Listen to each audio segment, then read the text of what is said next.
Radio Claret América presenta Sediento de ti, la palabra, fuente de vida, con el sacerdote misionero claretiano Tony Díaz.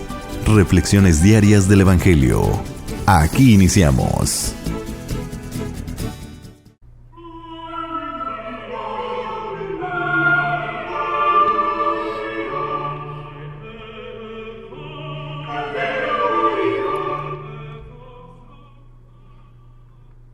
Bienvenidos hermanos a nuestras reflexiones del Evangelio del día. Hoy es lunes de la quinta semana del tiempo ordinario. Lunes de la quinta semana del tiempo ordinario. El Evangelio de hoy viene de Marcos capítulo 6, versículos 53 al 56. En aquel tiempo Jesús y sus discípulos terminaron la travesía del lago y tocaron tierra en Genesaret. Apenas bajaron de la barca, la gente los reconoció y de toda aquella región acudían a él, a cualquier parte donde sabían que se encontraba, y le llevaban en camillas a los enfermos. A donde quiera que llegaba, en los poblados, ciudades o caseríos, la gente le ponía a sus enfermos en la calle y le rogaba que por lo menos los dejaran tocar la punta de su manto, y cuantos lo tocaban quedaban curados. Palabra del Señor. Muy bien, damos comienzo a nuestra reflexión del Evangelio de hoy, y este Evangelio que acaban de escuchar es lo que los comentaristas llaman un Evangelio de resumen y de transición. De resumen porque resume todo lo que ha venido antes, particularmente en torno a los diferentes milagros que Jesús ha llevado a cabo, y lo que hace resaltar es la autoridad y poder de Jesús tanto en palabra como en sus obras, ¿no? Previo a este evangelio, Jesús ha alimentado a los 5,000 con la multiplicación de los panes y de los peces y los pescados, y después envía a sus discípulos para que se embarquen y vayan a la siguiente población, mientras que Jesús despide a la gente y después toma tiempo para orar, y después él va hacia ellos caminando en el agua. Y es ahí cuando, después de que Jesús calma las aguas al subirse a la barca con sus discípulos, pues llegan a esta región que el evangelista Marcos le llama Genesaret. En algunas partes del evangelio a veces se le llama Cafarnaúm, en otras Tiberíades, y esta región de Genesaret, según los comentaristas, dicen que es un pequeño valle muy fértil en la parte oeste del lago de Galilea, o el lago de Genesaret, como también a veces es llamado, y es un estrecho de valle de más o menos 1 milla de ancho y 3 millas de largo, que supuestamente era muy buena tierra para el cultivo.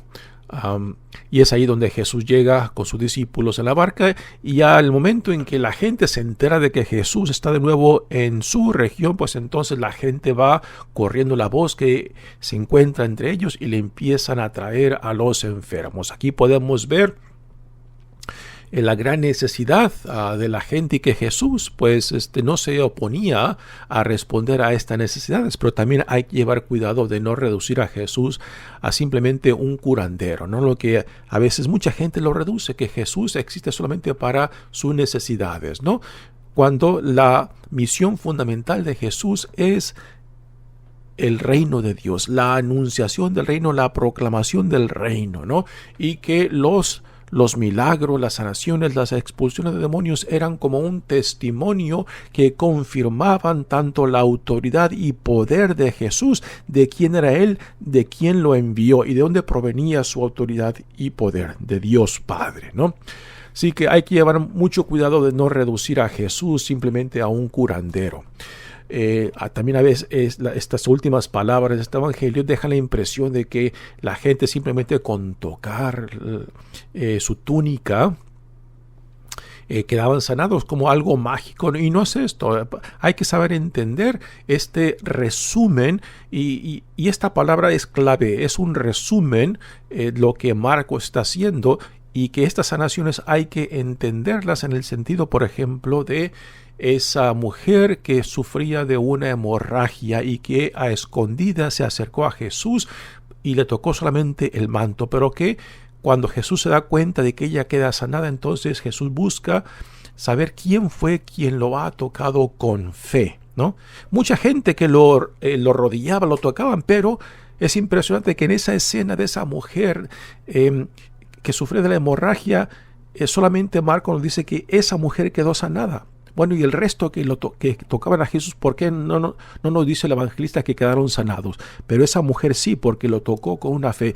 Y es así como hemos de entender lo que se nos dice en este evangelio, que tantos cuantos aún tocando el manto de Jesús quedaban sanados, es por la fe que ellos tenían de que en este hombre, Jesús el Nazareno, habitaba el poder de Dios, ¿no?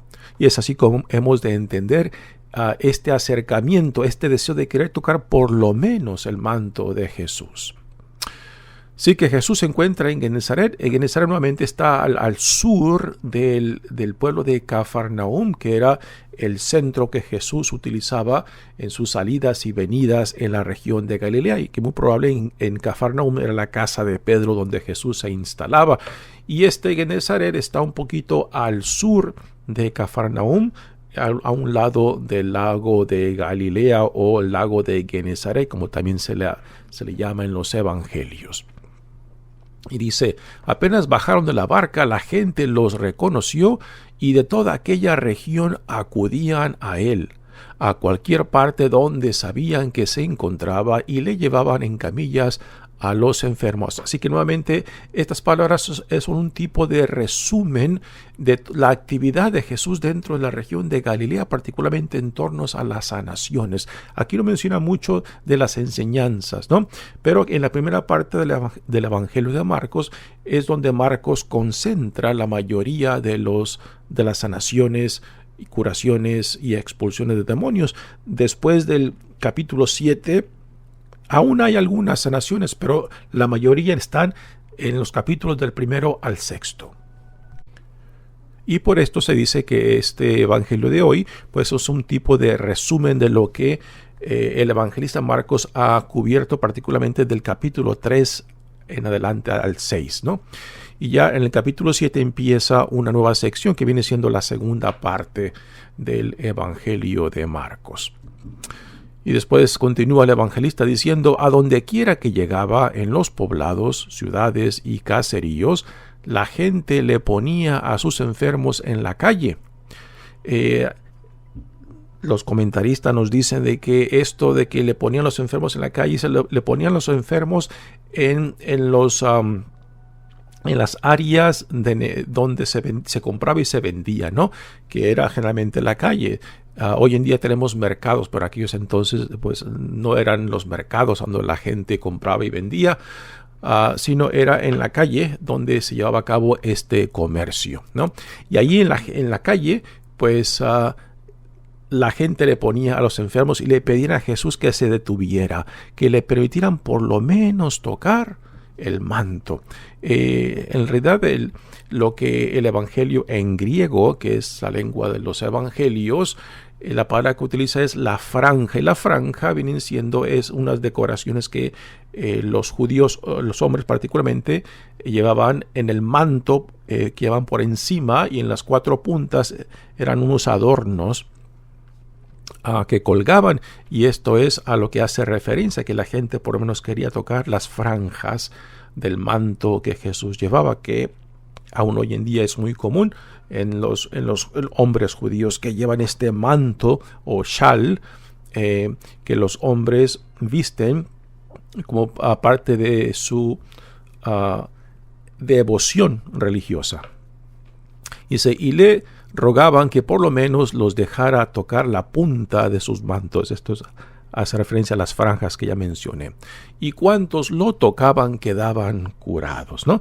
Nuevamente aquí hay que llevar cuidado en cómo se interpreta Estas palabras no es algo mágico, ¿no? De que Jesús simplemente salía energía milagrosa, sino que es la fe de aquellos que acudían a él. Y como Jesús le dijo a esa mujer que sufrió de hemorragia por 12 años, mujer, tu fe te ha sanado, ¿no? Esa es la fe de las personas que se acercan a él, convencidos de que el poder de Dios se manifiesta en este hombre Jesús, Hijo de Dios.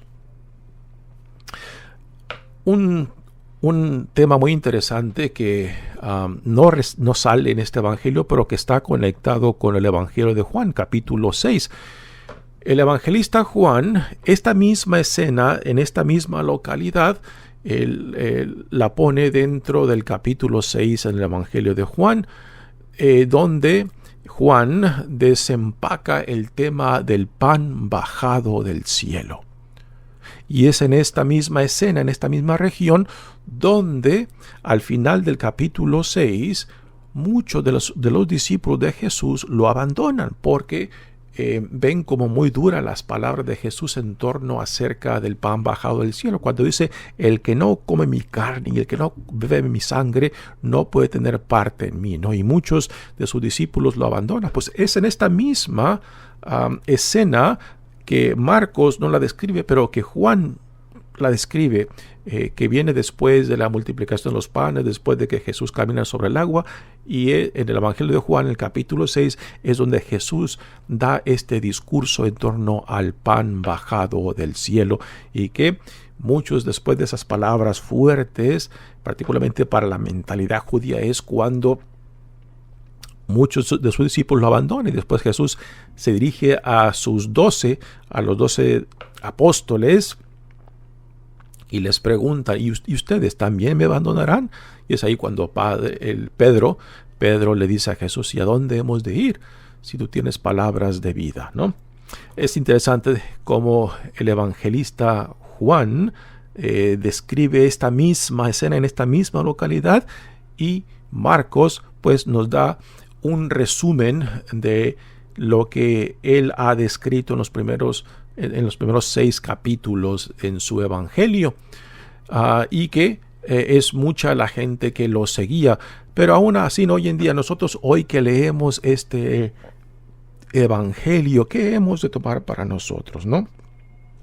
Por ejemplo, la cuestión de los milagros. ¿Por qué en los evangelios se narran tantos milagros en los cuales las sanaciones, las expulsiones de demonios eran inmediatas, instantáneas, ¿no? ¿Por qué hoy en día no vemos esto? Hay uno de los argumentos dice de que, bueno, esto fue una manifestación del Espíritu de Dios en la iglesia primitiva, en la iglesia apostólica, que ya después de que ya estos milagros no se manifiestan. Bueno, es uno de los argumentos. Otros dicen de que, por ejemplo, viendo la totalidad del Antiguo y Nuevo Testamento, de que esta manifestación de milagros, de sanaciones, de expulsiones de demonios, que se hayan llevado a cabo en ciertos tiempos, pero no en todos los tiempos. Por ejemplo, en tiempos del Éxodo, en tiempos del profeta Elías y Eliseo, y aquí ahora en tiempos de Jesús, que son tiempos específicos que están conectados con una revelación concreta de Dios, ¿no? Es otro argumento. Otros dicen de que sí, aún hoy en día se llevan a cabo milagros, ¿no? Pero hay que saber ver con ojos de fe. Bueno, también se puede hacer este argumento, ¿no? Pero hay que llevar cuidado en cómo utilizamos esta palabra de milagros, porque si decimos de que todo es milagro, pues entonces nada es milagro, ¿no? En la iglesia tiene una forma muy específica de hablar acerca de milagros, que algo que va más allá de lo normal, de lo científico, de lo no esperado, ¿no? Algo que solamente se puede entender por la gracia de Dios, por una intervención divina, ¿no? Así que hay que llevar cuidado cómo utilizamos esta palabra de milagros, ¿no? Ahora, si hacemos mucho énfasis en los milagros, estamos haciendo énfasis en el poder de Dios. Pero también está esta otra perspectiva de que a veces Dios aún no nos provee, no nos da esas sanaciones. Por ejemplo, cuando Jesús le pide a Dios Padre que le quite, que no beba de ese cáliz, ¿no? O sea, de su pasión, muerte y resurrección, ¿no? Y sin embargo, Dios se mantiene en silencio. Jesús es arrestado, es condenado, es crucificado y muere en la cruz, ¿no? ¿Y qué hemos de pensar? ¿De que Dios lo abandonó? No, de que también en Jesucristo vemos otra perspectiva de lo que es milagroso, ¿no? De que también el silencio, el no de Dios es milagro, y que en vez de quitarnos el sufrimiento, nos da la paciencia para aún en el sufrimiento poder vivir y experimentar su presencia, que es otra perspectiva que encontramos en la segunda parte del Evangelio de Marcos, donde ya nos empieza a encaminar hacia Jerusalén para darnos a entender que también en el sufrimiento hay sentido, cuando se ve por medio de los lentes de la fe y de la confianza en Dios Padre. Mi nombre es Padre Tony Díaz, misionero claretiano. Que Dios los bendiga. Radio Claret América presentó Sediento de ti, la palabra. Fuente de vida. Sus comentarios son importantes. Contáctenos en radioclaretamerica@gmail.com.